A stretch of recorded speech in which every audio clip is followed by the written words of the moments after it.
Hello बच्चों, आप सभी का हमारे यूट्यूब चैनल SSR विद्या के पास स्वागत है। जैसे कि आज की क्लास में हम जो पढ़ने वाले हैं वो पढ़ने वाले प्रश्नावली 1.1 का क्वेश्चन नंबर 5 से स्टार्ट करने वाले हैं। ठीक है, तो इसलिए पिछली क्लास में जो हम क्वेश्चन नंबर 4 तक ऑलरेडी कर चुके हैं। अगर आपने वो क्लास नहीं देखी है तो आपको वो क्लास देख लेनी है। तो चलिए फिर देखते हैं कि क्वेश्चन नंबर 5 बोल क्या रहा है। तो देखिए, क्वेश्चन नंबर 5 बोल रहा है कि जांच कीजिए कि क्या आर में आर, ठीक है, ये संबंध दे रखे, समझिए यहाँ पर, यहाँ पर डबल आर दे रखे हैं। इस आर का तो मतलब है कि ये संबंध है, रिलेशन, संबंध दर्शा रहा है। लेकिन ये जो आर है क्या दर्शा रही है? ये जो आर है वास्तविक संख्याओं को दर्शा रही है। किसके समुच्चय को दर्शा रही है? वास्तविक संख्याओं के समुच्चय को दर्शा रही है। ठीक है, ध्यान समझना। तो इसमें बोला है कि जांच कीजिए कि क्या वास्तविक संख्याओं के समुच्चय में संबंध द्वारा प्रभावित संबंध स्वतंत्र, सम्मित अथवा संक्रामक है। यानी कि वास्तविक संख्याओं के समुच्चय में ये संबंध चेक करना है कि ये स्वतंत्र होगा कि नहीं, सम्मत होगा कि नहीं, संक्रामक है या नहीं। ठीक है, ये सारी चीजें हमें चेक करनी है। तो हमें जो संबंध दे रखा है वो संबंध दे रखा है आर बराबर, ठीक है, ए कॉमा बी, ए जो है बी के क्यू से, ठीक है, छोटा या बराबर होना चाहिए। तो सबसे पहले जो चेक करेंगे वो क्या चेक करेंगे? स्वतुल्य। सबसे पहले जो चेक करना है वो चेक करना है स्वतुल्य संबंध।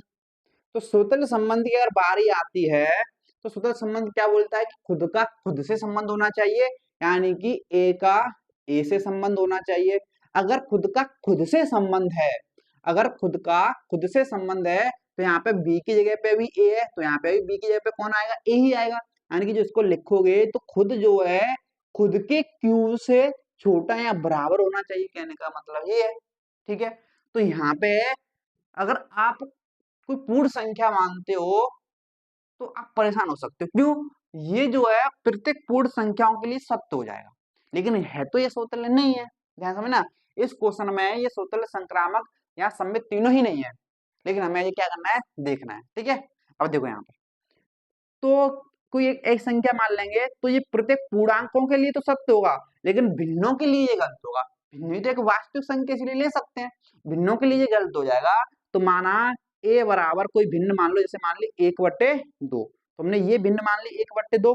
तो जब यहाँ पे रखोगे तो 1/2 खुद के घन से छोटी होनी चाहिए। तो 1/2 जो है जिसका घन कितना आएगा? 1/8।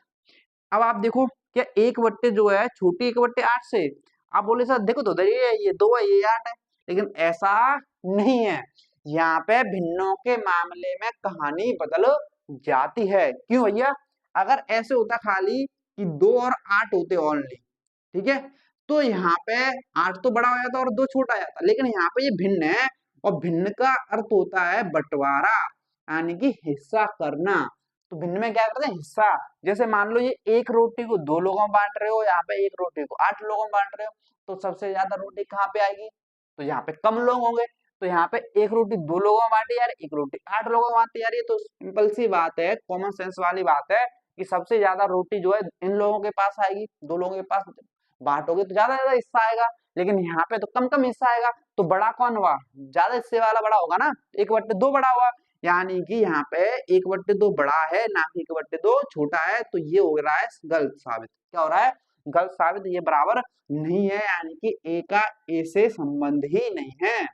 ठीक है, अतः अतः संक्रामक, सॉरी, स्वतुल्य नहीं है, अतः स्वतुल्य स्वतुल्य नहीं है। तो ये तो स्वतुल्य नहीं है। अब इसी तरीके से हमें सम्मित और संक्रामक दोनों को चेक करना है। तो चलिए फिर देखते हैं दूसरे को, तो उसको उठाते हैं। तो दूसरा हमारा जो संबंध है वो क्या है? सम्मित। नंबर 2 पे आता है हमारा सममित। तो सम्मित संबंध की अगर बात की जाए तो इसमें ये बोलता क्या है? तो इसमें बोलता है कि अगर ए का बी के साथ संबंध है, अगर ए का बी के साथ संबंध है तो इसका उल्टा भी तो सत्य होना चाहिए। तो बी का ए के साथ भी संबंध होना चाहिए। ठीक है, अब देखो यहाँ पे अगर ए का बी के साथ संबंध है तो यहाँ पे ए और बी दोनों अलग अलग है। तो मान लेते हैं कि माना, यहाँ पे मान लेते हैं कि माना ए बराबर 1 मान लो, ठीक है। अब 1 क्यों मान रहा हूं? यहाँ पे बी बराबर मान लो, चलो 2 ही मान लो, बी बराबर मान लिया 2। अब 1 क्यों माना भैया? संबंध ये तो सत्य होना चाहिए ना, ए का बी के साथ तो संबंध होना चाहिए, और होने के लिए ए जो है बी के क्यू से छोटा होना चाहिए, और बी का क्यू करोगे तो 2 के क्यू से तो छोटा आएगा ना एक, क्योंकि ए तो वैसे भी बी से छोटा है तो क्यू से भी छोटा होगा। ठीक है, समझे कि नहीं समझे? तो ए जो है संबंध हमारा ये है, तो ए का मान कितना है 1 और बी का मान कितना है 2 का क्यू हो जाएगा। तो एक जो है 2 का क्यू करोगे तो कितना आएगा 8। तो एक तो 8 के क्यू से छोटा है, सही है, एक तो 8 से छोटा है, एक तो 8 से छोटा है। अगर मैं इसका उल्टा करूं, क्या 8 जो है 1 से छोटा है? हमारा संबंध क्या बोलता है, अगर ए का बी के साथ संबंध है तो बी का ए के साथ भी संबंध होना चाहिए, कि नहीं होना चाहिए, उल्टा सत्य होना चाहिए। तो 1 8 से छोटा है, क्या 8 1 से छोटा होगा? नहीं होगा भैया, 8 तो 1 से बड़ा है। तो यहाँ पे ये हो रहा है फेल। क्या हो रहा है? जब मैंने इसका उल्टा करके देखा तो ये हो गया फेल। अतः अतः अतः जो है बी का ए के साथ संबंध ही नहीं है। ठीक है, इसलिए इसलिए सममित नहीं है, सममित सममित नहीं है, सममित नहीं है, क्योंकि बी का ए के साथ संबंध मिल ही नहीं रहा, उल्टा किया तो हमने, तो ये हो गया हमारा सममित। इसके बाद जो बारी आएगी वो किसकी आएगी भैया? नंबर 3 संक्रामक, संक्रामक की। ठीक है, तो संक्रामक अगर आपको चेक करना है तो देखो, तो संक्रामक चेक करने के लिए आपको इसमें, अगर आप कोई कहीं अपनी मर्जी से लोगे तो शायद आपको दिक्कत हो सकती है, इसलिए मैं आपको पहले बता दूं, इसमें जो ए का अगर बी के साथ संबंध है, अगर ए का बी के साथ संबंध है और बी का अगर सी के साथ संबंध है तो ए का फिर सी के साथ होना चाहिए। यही तो बोलता है संक्रामक, कि अगर ए का बी के साथ है, बी का सी के साथ है, तो इसका पहला और इसके आखिरी का भी वही संबंध होना चाहिए। होना चाहिए कि नहीं होना चाहिए? अब बोलो सर हाँ होना चाहिए। तो यहाँ पे आपको मानना पड़ेगा, मान लेते हैं ए बराबर, देखो ए का सी के साथ, देखो वैसे संक्रामक है नहीं, अगर मुझे फेल करना है तो ए का सी के साथ ये संबंध नहीं होना चाहिए, ये संबंध नहीं होना चाहिए। तो यहाँ पे क्या करना पड़ेगा, ध्यान समझना, ए जो है बड़ा रखना पड़ेगा किससे? बी से, तो जब भी तो फेल होगा। ये बोल रहा है कि ए जो है छोटा है बी के क्यू से, तो यहाँ पे ए बड़ा होना चाहिए बी के। तो यहाँ पे मैं क्या करूंगा, ध्यान समझना, तो यहाँ पे ए और सी में भी तो वही संबंध होना चाहिए, ए जो है सी के क्यू से छोटा होना चाहिए। तो सी को मैं हो सके जितना छोटा लूंगा, हो सके उतना छोटा लूंगा। चलो ये ले लेते हैं, जैसे मैंने ए बराबर ले लिया, चलो ए बराबर ले लेते हैं क्या 5, और बी बराबर ले लिया मैंने माइनस के 5, रहने दो। ए बराबर लिया मैंने 3 और बी बराबर लिया मैंने माइनस के 2। 5 क्यों नहीं लिया? अगर मैं 2 का वर्ग करूंगा 4 आएगा, फिर तो 5 क्या होगा बड़ा, ठीक है, इसलिए फेल होगा। अब यहाँ पे जो है 3 छोटा होगा बी से, देखो ध्यान समझना भैया, ए का बी से संबंध है तो ये होगा ए जो है बी के क्यू से छोटा होना चाहिए, बी का सी से संबंध है तो बी जो है सी के क्यू से छोटा होना चाहिए, क्यों यहाँ पे ए और बी की जगह पे कौन है? ए और सी, तो यहाँ पे भी तो ए और सी आएगा, ए और बी की जगह पे, सॉरी बी और सी, ए और बी की जगह पे कौन है? ए और बी और सी है, तो यहाँ पे भी बी और सी आएगा। ठीक है, तो यहाँ पे ए जो है बी के क्यू से छोटा होना चाहिए, तो मैंने लिया 3, क्या लिया है 3, और बी का मान कितना लिया मैंने? माइनस के 2 का क्यू। अब यहाँ पे ध्यान समझना, तो माइनस के 2 मत लो, क्योंकि माइनस 2 का अगर आप क्यू करोगे तो माइनस ही रहेगा, तो वहां पे कहानी गड़बड़ हो जाएगी, और माइनस की संख्या तो प्लस की संख्या से वैसे भी छोटी होती है, तो हमने प्लस के 2 लिया है। ठीक है, प्लस के 2 लिया है, तो देखोगे जब आप, तो 3 जो है छोटा है कि नहीं है? 2 का क्यू कितना होता है? 8, 2 का क्यू कितना होता है? 8, तो 3 जो है 2 के क्यू से बी के क्यू से छोटा है, यानी कि ठीक है। अब ऐसे हमें ये भी तो सही करना पड़ेगा, ये भी हमें सही रखना पड़ेगा, तो यहाँ पे आपको c बराबर क्या मान है? c बराबर ऐसा क्या मान है? b जो है b c के q से भी क्या है? छोटा ही आए। ठीक है, तो b बराबर 2 है, तो b जो है c के q से क्या आना चाहिए? छोटा आना चाहिए। तो यहाँ पे हम मान लेते हैं, क्या माने बताओ? अगर मैं 1 मानता हूं तो भी बड़ा आएगा, तो फिर तो b बड़ा आएगा। ठीक है, तो यहाँ पे मान लो 1/2 मान ले, क्या मान ले? 1/2, 1/2 मान के देख लेते हैं। ठीक है, अगर b बराबर 2 रखोगे आप और c का मान 1/2 रखोगे, ठीक है, 1/2 रखोगे तो इसका क्यू करो तो 2, और इसका क्यू कितना आएगा 1/8, कितना आएगा 1/8 आएगा। तो अब आप यहाँ पे देखो 2 जो है क्या 1/8 से छोटा है? क्या 2 जो है 1/8 से छोटा है? छोटा तो दिख रहा है मुझे भैया, क्यों? यहाँ पे देखो 2 को अगर आप 1 में बांटोगे तो 2 ही आएगा, लेकिन 1 को अगर आप 8 में बांटोगे तो बहुत छोटा है।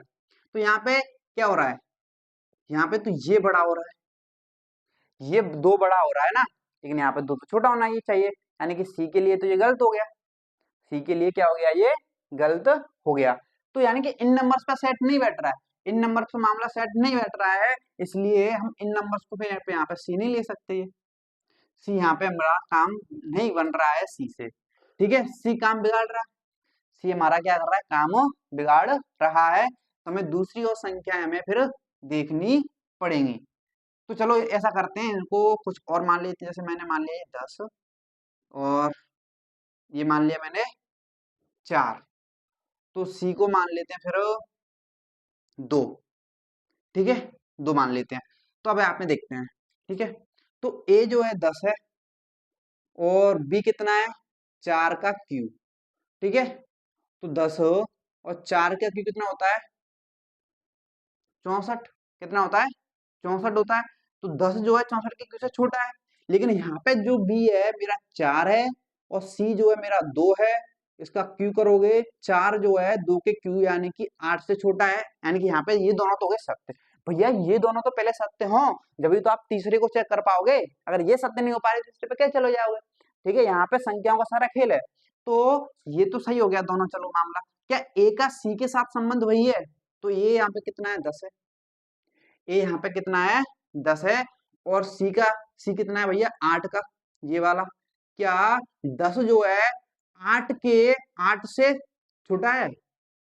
देखो यहाँ पे क्या 10 जो है 8 से छोटा है, तो आप देखो 10 तो भैया 8 से बड़ा है, लेकिन यहाँ पे तो बोल रहा है भैया अगर ए का सी के साथ संबंध है तो संबंध तो ये होना चाहिए ना, संबंध तो ये होना चाहिए ए जो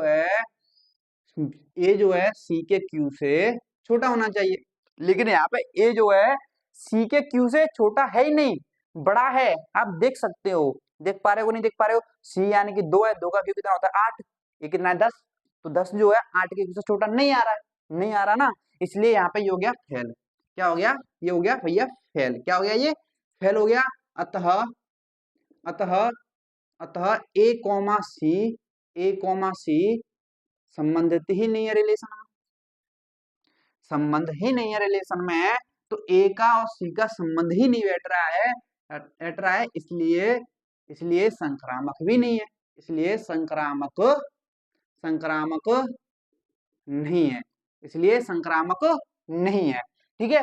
तो देखो इसमें आपको थोड़ा, अगर आपको पेपर में जाना है, अगर इस क्वेश्चन की थोड़ी संख्याएं को ध्यान रखना पड़ेगा, अन्यथा आपको गड़बड़ हो सकती है कि संक्रामक में दिक्कत आ सकती है, इन दोनों में दिक्कत नहीं आएगी, लेकिन संक्रामक में संख्याओं को चुनने में दिक्कत आ सकती है।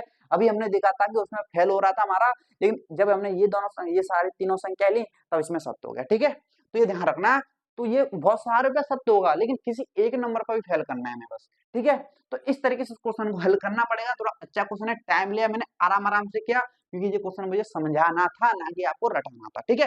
तो क्लियर है कि नहीं क्लियर? आई थिंक आपको जो क्वेश्चन नंबर 5 में कोई डाउट नहीं होगा, अगर इसमें कोई डाउट नहीं है तो अब हम चलते हैं क्वेश्चन नंबर 6 की तरफ। तो देखिए अब आपके सामने जो है क्वेश्चन नंबर 6, अगर क्वेश्चन नंबर 6 की बात की जाए तो देखिए बोल क्या रहा है, तो क्वेश्चन नंबर 6 बोल रहा है कि सिद्ध कीजिए कि समुच्चय दे रखा है, मैं ये जो है 3 संख्या का समुच्चय में संबंध, एक संबंध है 1,2 2,1 जो संबंध है, ठीक है, द्वारा प्रदत्त संबंध आर सम्मित है किंतु ना तो सौतल्य, यानी कि हमें ये सिद्ध करना है कि ये जो संबंध है ये सम्मित है लेकिन सौतल्य नहीं है और ना ही संक्रामक है, हमें ये सिद्ध करना है। और ये बहुत ही आसान क्वेश्चन है भैया, क्योंकि यहाँ पे तो संबंध जो हमें रोस्टर रूप में दे रखा है, किसमें दे रखा है, रोस्टर रूप में दे रखा है ना, बहुत ही आसान हो गया हमारे लिए तो, ठीक है। तो ये संबंध जो हमें दे रखा है वो ये दे रखा है कि 1,2 और 2,1 ये दे रखा है, बस इतना सा है। तो नंबर 1 जो चेक करें वो क्या चेक करेंगे, स्वतुल्य, क्या चेक करेंगे भैया, स्वतुल्य चेक करेंगे। और स्वतुल्य ये बोलता है कि खुद का खुद से होना चाहिए, यानी कि इसके जो सदस्य हैं समुच्चय के प्रत्येक सदस्य का खुद से संबंध होना चाहिए। सदस्य कौन है? 1 2 3, एक का एक के साथ होना चाहिए, दो का दो के साथ, तीन का तीन के साथ। क्या इसमें ऐसा कुछ दिख रहा है? एक का एक के साथ, दो का दो के साथ, तीन का तीन के साथ कहीं पे दिख रहा है? नहीं दिख रहा ना। तो सूत्र क्या बोलता है कि एक का खुद से संबंध होना चाहिए, लेकिन यहाँ पे तो एक का एक के साथ ही संबंध नहीं है भैया, एक का एक के साथ ही संबंध नहीं है। तो अतः अतः ठीक है, एक का एक के साथ संबंध ही नहीं है, अतः सौतल्य नहीं है, अतः सौतल्य नहीं है। समझे कि नहीं समझे? तो ये तो हो गया हमारा सौतल्य। अब नंबर 2 पे बारी आएगी किसकी? संक्रामक की, नहीं सम्मित की। किसकी बारी आएगी? सममित। किसकी बारी आएगी? सम्मित की। चेक करेंगे, ठीक है। देखो सौतल्य, ना तो सौतल्य है, तुमने देखा सौतल्य नहीं है। अब सम्मित, उसने बोला सम्मित है, तो सम्मित है के लिए देखते हैं क्या दिक्कत है। तो सम्मित होने के लिए क्या होना चाहिए? देखो अगर ए का बी के साथ संबंध है तो इसका उल्टा भी तो सत्य होना चाहिए। जैसे देखोगे तो एक का दो के साथ संबंध है, तो इसका उल्टा क्या दो का एक के साथ इसमें उपस्थित है भाई? देखो दिखाई तो दे रहा है। तो लिखोगे एक का दो के साथ संबंध है और इसका उल्टा दो का एक के साथ भी संबंध है कि नहीं है? बताओ, है तो इसमें। तो बी कॉमा ए भी तो रिलेट कर रहा है कि नहीं कर रहा है? अतः अतः सम्मित है, अतः सममित है। तो ये सम्मित भी देख लिया कि सम्मित है, तो हमने बता दिया सम्मित है। और सूत्र नहीं बताना था, वो बता दिया नहीं है। अब संक्रामक नहीं है, ये भी बताना है। देखो तो नंबर 3 पे बारी आई किसकी? संक्रामक की। संक्रामक, तो संक्रामक की अगर बात की जाए तो संक्रामक बोलता है कि ए का अगर बी के साथ संबंध है और बी का अगर सी के साथ संबंध है तो फिर ए का सी के साथ संबंध होना चाहिए कि नहीं होना चाहिए? तो देखो यहाँ पे तो एक का दो के साथ संबंध है, तो यानी कि बी पे ये एंड हो रहा है तो दूसरा बी पे ही तो शुरू होगा। देखो यहाँ पे ये दो पे एंड हो रहा है तो ये दो पे शुरू हो रहा है कि नहीं हो रहा है? हो रहा है। तो अगर ये दो पे शुरू हो रहा है तो फिर एक का एक के साथ होना चाहिए, लेकिन इसमें तो एक का एक के साथ है ही नहीं, इसलिए संक्रामक भी नहीं है। तो आप लिखोगे कि एक का दो के साथ तो संबंध है और आप देखते हो दो का एक के साथ भी है, यानी कि जिसपे दो पे एंड हो रहा है तो दो पे शुरू होने वाला है तो इसमें है।